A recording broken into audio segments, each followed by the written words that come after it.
भक्तों, ओम नमः शिवाय, श्री शिवाय नमस्तुभ्यम, जय श्री महाकाल। जी हाँ भक्तों, क्या आपका भी जो बच्चा है उसका जो मन है वो पढ़ाई में बिल्कुल भी नहीं लगता।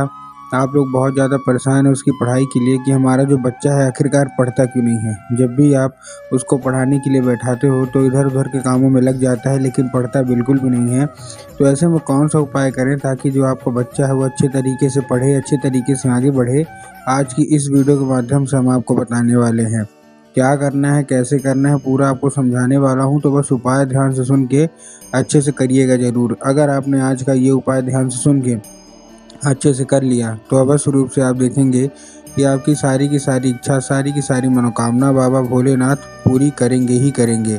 क्या करना है, कैसे करना है, पूरा आपको बताने वाला हूँ, जिससे आपका जो बच्चा है वो पढ़ाई की ओर आकर्षित हो। तो बस उपाय ध्यान से सुन के अच्छे से करिएगा ज़रूर।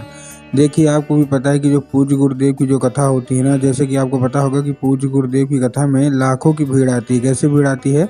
लाखों की भीड़ आती है। और जब गुरुदेव की कथा में लाखों की भीड़ आती है तो वहाँ ज़्यादातर जो भक्त रहते हैं वो क्या करते हैं, पत्र के द्वारा, किसके द्वारा, पत्र के द्वारा अपनी मनोकामना गुरुदेव तक पहुँचाते हैं।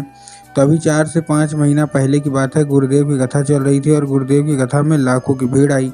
अब जब गुरुदेव की कथा में लाखों की भीड़ आई तो वहाँ ज़्यादातर जो भक्त थे उन्होंने क्या किया, पत्र के द्वारा, किसके द्वारा, पत्र के द्वारा अपनी मनोकामना गुरुदेव तक पहुँचाई। अब जब गुरुदेव के पास पत्र पहुँचा और गुरुदेव ने पत्र पढ़ा तो वहाँ गुरुदेव ने देखा कि ज़्यादातर जो भक्त हैं ना, उनकी क्या है, केवल और केवल एक ही मनोकामना, जो भी माता पिता हैं उनकी एक ही मनोकामना है कि गुरुदेव हमारा जो बच्चा है ना वो पढ़ता नहीं है। हम लोग बहुत ज़्यादा परेशान हैं उसकी पढ़ाई के लिए कि हमारा जो बच्चा है वो पढ़े।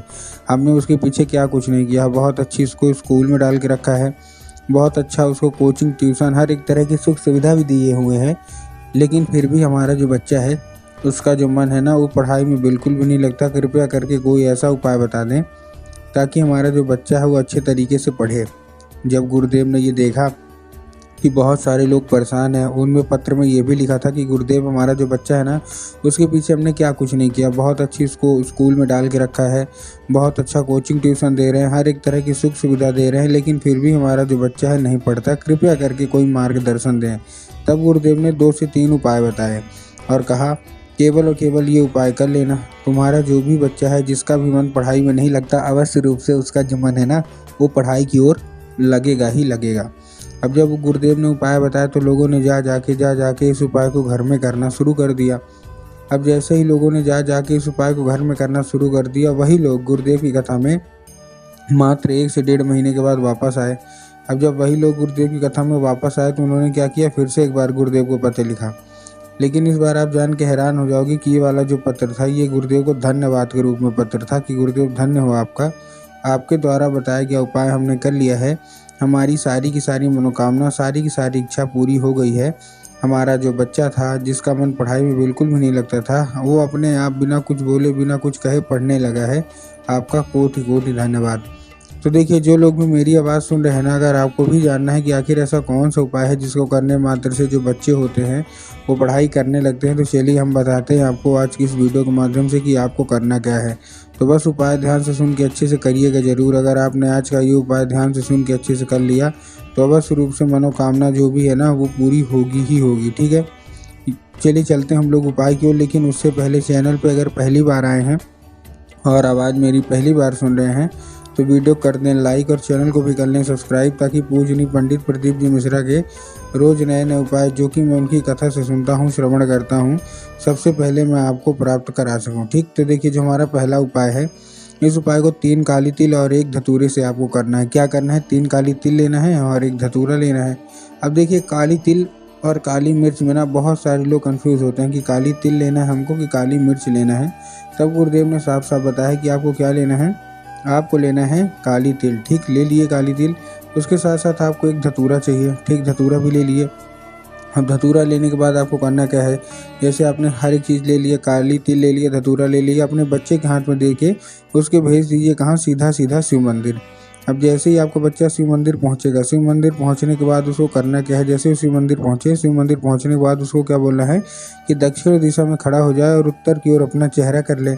अब देखिए, दक्षिण और उत्तर में भी बहुत सारे लोग कंफ्यूज होते हैं कि दक्षिण क्या है, उत्तर क्या है, हमको थोड़ा साफ साफ बताओ। तब गुरुदेव ने बताया है कि आपको क्या करना है, आप जिस साइड शिव मंदिर की जलाधारी हो आपको अपना चेहरा उधर साइड करके खड़े हो जाना है। ठीक, खड़े हो गए। खड़े होने के बाद आपको एक नाम लेके, कौन सा, महादेव का बहुत ही सुंदर सा नाम है, श्रम्भेश्वर महादेव। तो बस आपको करना क्या है, आपको श्रम्भेश्वर महादेव का नाम लेके उन्हीं का स्मरण करके आपको चुपचाप क्या कर देना है, आपको अर्पित कर देना है बस। पूज्य गुरुदेव कहते हैं कि अगर आपने श्रम्भेश्वर महादेव का ये उपाय कर लिया तो अवश्य रूप से जो भी इच्छा मनोकामना है ना वो पूरी होगी ही होगी। ठीक, ये था हमारा कौन सा, ये था हमारा पहला उपाय। अब देखिए हमको भी पता है कि जो बच्चे होते हैं ना उनका जो मन है ना वो पढ़ाई लिखाई में नहीं लगता, ना कोई उपाय में लगता। तो आप अगर वो नहीं करते तो आप कौन सा उपाय करेंगे उसके लिए, वो भी हम बता देते हैं। इस उपाय में आपको चाहिए क्या, देखिए इस उपाय में आपको एक लाल फूल चाहिए। जितनी भी माताएं पिता हैं आपको एक लाल फूल चाहिए। अब लाल फूल से आपको करना क्या है, लाल फूल आप कोई भी ले सकते हैं, गुलाब का ले लीजिए, गुड़हल का ले लीजिए, जो भी लाल फूल हो वो आप ले लीजिए। बस एक दो चीज़ का ध्यान रखना है कि फूल कहीं से भी कटा फटा नहीं होना चाहिए। ठीक, आपने ले लिया। लेने के बाद आपको करना क्या है, जैसे आपने ले लिया फूल, लेने के बाद आपको क्या करना है, शाम के वक्त ये उपाय करना है। सबसे अच्छी बात इस उपाय की ये है कि इस उपाय को आप अपने घर में कर सकते हैं, मतलब आपको और कहीं बाहर जाने की ज़रूरत नहीं है। ठीक, फूल ले लिए। फूल लेने के बाद आपके घर में माता सरस्वती की फ़ोटो या मूर्ति होना अति अनिवार्य है।